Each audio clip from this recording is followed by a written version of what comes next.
customize this mod, all you need to do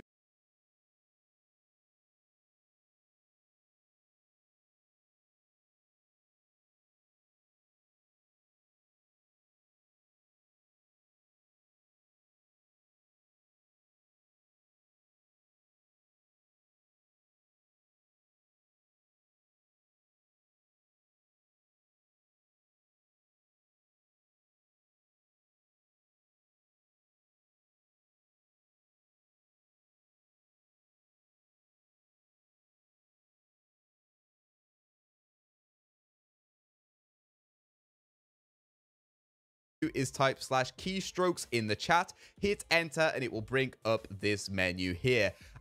As you can see already, the menu's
pretty intimidating. There are so many options available to customize this and tailor it to your own personal taste. Here you can change the background when the key is up, so when you're not actually pressing anything, this is the default background. You can see you can mess with the RGB sliders and it just changes the color. You can mess with the alpha, which is how transparent it is, so you can make it pretty much invisible, which is kind of ugly, or you can make it fully opaque. I like it pretty much exactly in the middle at 145. You can change the background when the key is pressed, so you can see I make it go to this blue color that's slightly more opaque. And as you can see, you can do the same with the text when you're not pressing anything, and the text when you actually press it. So all I did was I made it so when you actually press the key, it inverts the colors of the key and the background, which I think looks really awesome. Here you can change the mode, so you can make it so it's just W, A, S, and D. You can make it so it has the mouse buttons as well, or you can make it so that it shows everything, including the space bar.